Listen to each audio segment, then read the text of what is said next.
नमस्कार, मैं निशा शर्मा न्यूज 21 की स्पेशल खबर में आप सभी का स्वागत करती हूँ। मिर्जापुर से खबर आपको बताते हैं। मिर्जापुर में राजनीति का ताप बढ़ चुका है। समाजवादी पार्टी के सांसद के भगवान राम समाजवादी थे। इस वाले बयान ने उत्तर प्रदेश और दिल्ली दोनों में ही बवाल मचा दिया। जी हाँ, महाराष्ट्र में बीएमसी चुनाव के दौरान राज ठाकरे ने भी बयानबाजी की और यूपी बिहार के लोगों को लेकर अपशब्दों का इस्तेमाल किया। और इसी बीच समाजवादी पार्टी सांसद के द्वारा डिप्टी सीएम केशव मौर्य के सपा सुप्रीमो से संपर्क और बलिया के पूर्व विधायक राम इकबाल द्वारा मंगल पांडे को अपराधी कहना भी अब चर्चा में आ गया। वहीं संवाददाता एसएन यादव ने मझवा विधानसभा के पूर्व सपा प्रत्याशी रोहित शुक्ला लल्लू से यहां पर खास बातचीत की, जिसमें उन्होंने इन राजनीतिक घटनाओं और बयानबाजी पर अपनी प्रतिक्रिया दी है। इस समय बता दें, उत्तर प्रदेश की सियासत की गलियारों में जिस तरीके से बयानबाजी को लेकर चर्चा चल रही है, उसे देखकर ऐसा लगता है कि आने वाला जो विधानसभा चुनाव है वो सिर्फ इन चर्चाओं के आधार पर होगा, जिसको लेकर सरकार और विपक्ष एक दूसरे पर हमलावर है। अभी हम बात करते हैं तो हाल ही में जिस तरीके से समाजवादी पार्टी के राष्ट्रीय अध्यक्ष ने पीडीए पंचांग का उद्घाटन किया और उस पीडीए पंचांग को लेकर जिस तरीके से बीजेपी हमलावर हो रही है और उसके एवज में उसको यहां तक बताया जा रहा है कि उनके डिप्टी सीएम तो कह दिए कि पीडीए फर्जी है। ऐसे तमाम मुद्दे हैं। इन तमाम मुद्दों को लेकर इस समय हमारे साथ मौजूद है मिर्जापुर मझवा विधानसभा के समाजवादी पार्टी के पूर्व विधानसभा प्रत्याशी रोहित शुक्ला उर्फ लल्लू। आइए इनसे बात करते हैं इन तमाम मुद्दों पर क्या विचारधारा है, पार्टी किस तरीके से बयानबाजी है आने वाले पंचायत चुनाव और 2027 चुनाव को लेकर किस तरीके से रणनीति है कि जो बयानबाजी है वो बयानबाजी कहां तक जनता के हित में है या नहीं। जी बहुत बहुत स्वागत है आपका चैनल में। बहुत धन्यवाद आपका न्यूज 21 में, बहुत आभार। जी बताइएगा कि आप भी मिर्जापुर के मझवा विधानसभा से प्रत्याशी रहे हैं और जिस तरीके से समाजवादी पार्टी ने पीडीए पंचायत किया, उसके बाद पीडीए प्रहरी किया और अब इस समय जो चल रहा है पीडीए पंचांग को लेकर समाजवादी किस तरीके से वोटरों को साधने का प्रयास कर रही है। देखिए, समाजवादी पार्टी का नाम ही है समता मूलक समाज को लेके चलना, समाज के अंतिम वर्ग अंतिम पंक्ति के लोगों का सम्मान करना, पिछड़े दलित अल्पसंख्यक और वो अगड़े जो प्रताड़ित हैं, पीड़ित दुखित अपमानित।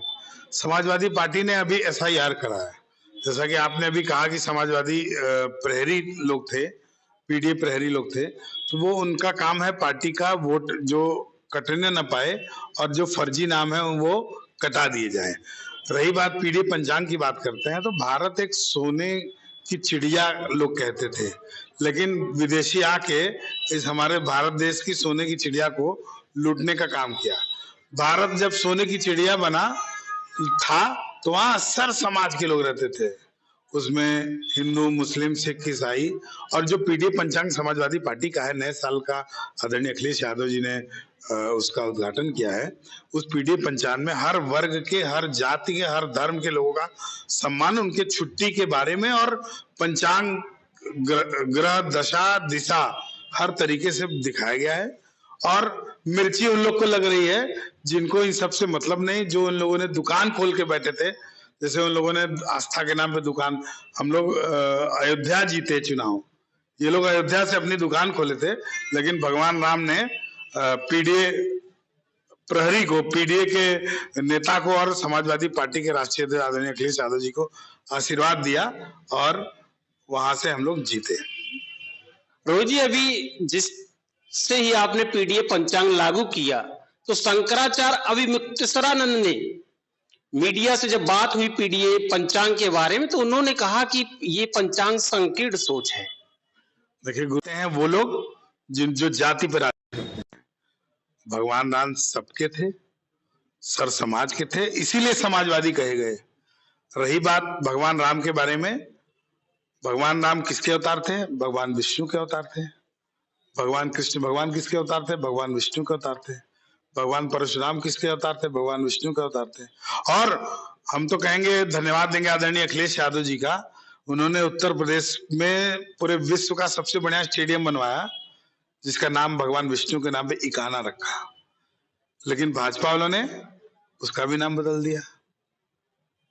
अखिलेश यादव जी भगवान विष्णु के नाम से, यानी भगवान राम के उनके नाम से उन्होंने बनवाया, और भगवान शंकर भगवान का मंदिर बनवा रहे हैं केदारेश्वर। अच्छा, ये बताइएगा कि प्रयाग में जो माघ मेला लगा है, जिससे पहले पिछले वर्ष जिस तरीके से कुंभ लगा था, तो वहाँ समाजवादी के संस्थापक सदरे मुलायम सिंह यादव की प्रतिमा लगी हुई, तो इस बार प्रतिमा नहीं लगने दिया गया और प्रतिमा के स्थान पर आप लोगों ने कंप्रोमाइज किया, और क्या वहां भी एक मंदिर बनवाने की बात कर रहे हैं, तो क्या? देखिए, श्रद्धेय नेताजी हम सबके दिल में हैं। वो हम लोग के पीडीए परिवार के सबके गार्जियन रहे हैं, पिछड़ों की, दलितों की, अल्पसंख्यकों की, और वो प्रताड़ित तगड़ों की बात अगर कोई उठाता था तो माननीय मुलायम सिंह। आप एक बात मुझे बताइए, मंदिर तो अलग दूसरी विषय है, वो माननीय राष्ट्रीय अध्यक्ष जी भव्य बनवा रहे हैं, म्यूजियम बनवा रहे हैं नेताजी के नाम से सैफई इटावा में, और इलाहाबाद में भी बनवाने के लिए उन्होंने कहा है। और वहां हमारा एक साथी है संदीप यादव, वो इतने दिन से, पिछले साल भी किया था, इस बार भी किया, दूध बांट रहा था, लेकिन उसको थाने बैठा दिया गया। क्यों? क्योंकि माननीय श्रद्धेय नेताजी का नाम ना हो सके। वो दूध बांट रहा है, सेवा कर रहा है, नर ही नारायण ही सेवा है, स्लोगन है। और हम आपको कहना चाहेंगे कि बीजेपी वाले चाहते हैं, उन्होंने अपना उसको कहते हैं पेटेंट करा के रखा है हिंदुत्व का और राष्ट्रवाद का, कि हम ही इसमें पेटेंट, कुछ करने वाले नहीं है, मदद नहीं करने वाले। अभी मैं कुछ देर पहले मैं आपको एक बात वक्तव्य बताना चाहूंगा, मैं अपने से आपके न्यूज चैनल में जोड़ूंगा, मैं अपील भी करूंगा। हमारे मिर्जापुर के जमालपुर ब्लॉक के करजी में एक बच्चा है विनायक दुबे, उसके पिताजी मुख्यमंत्री से मिलने गए गोरखपुर, योगी आदित्यनाथ जी से मिले वहां, उन्होंने कहा चलिए मदद करेंगे, आर्थिक मदद करेंगे जी। दूसरी बात, अनुप्रिया जी से मिले, लेकिन जब जवाब तलब पेपर आया तो उसको कह दिया गया निस्तारित, और उसको रिजेक्ट कर दिया गया। और उस बच्चे को जिंदा रहने के लिए 9 करोड़ की सुई चाहिए। वो मुख्यमंत्री हैं, सरकार में है, चाहते तो एक पल में दे देते और उसका इलाज हो जाता और सुई लग जाता, वो बच जाता। चलिए 9 करोड़ आप नहीं दे सकते किसी एक मरीज को, जैसे मुख्यमंत्री राहत कोष से 25 लाख 50 लाख दे सकते थे, वो तो दे सकते थे, वो रिजेक्ट हो गया। अनुप्रिया पटेल रिजेक्ट कर दिया। कारण ये है कि वो ब्राह्मण बच्चा है और इनको किसी प्रकार मदद। अभी अखिलेश यादव जी ने खुशी दुबे की मदद की तो भाजपा वालों को मिर्ची लग गई। खुशी दुबे ने लाइव में, तो वो समाजवादी पार्टी राष्ट्रीय अध्यक्ष जी के पास, अब भाई जब नंबर आएगा उस विधानसभा का तो उनके बारे में विचार होगा। चलते चलते एक अंतिम प्रश्न लेते हैं। जिस तरह से इस समय महाराष्ट्र मुंबई में बीएमसी का चुनाव चल रहा है, बीएमसी के चुनाव वहां के जो नेता है राज ठाकरे ने जिस तरीके से उत्तर प्रदेश और बिहार के नागरिकों पे विवादित बयान दिया है कि अगर उत्तर प्रदेश और बिहार के लोगों ने उनके ऊपर भाषा लादने का प्रयास करेंगे तो वो उनको लात से मारेंगे। किस तरीके से आप देखते हैं? आप भी उत्तर प्रदेश के निवासी हैं। राज ठाकरे को मेरा सीधा संदेश है आपके न्यूज चैनल के माध्यम से कि अगर आपने उत्तर प्रदेश बिहार के किसी भी एक व्यक्ति पर उंगली उठाया तो फिर आप समझ लीजिए आपका क्या हाल होगा। पहला। दूसरा ये कि समाजवादी पार्टी वहां मजबूती से चुनाव लड़ रही है। हमारे उत्तर प्रदेश के 37 सांसद में से 15 सांसद वहां टिके हैं, चुनाव लड़ रहे हैं, और राज ठाकरे की हैसियत नहीं है कि किसी उत्तर भारतीय के ऊपर वो उंगली उठा सके। राजनीतिक रोटी सेकने के लिए कुछ भी कह सकते हैं, और इतने साल से सत्ता में नहीं है, सत्ता में के लालच में वो कुछ भी अपने वोट बढ़ाने घटाने के लिए बोल सकते हैं, लेकिन कभी भी किसी उत्तर भारतीय पर अब उंगली नहीं उठा सकते।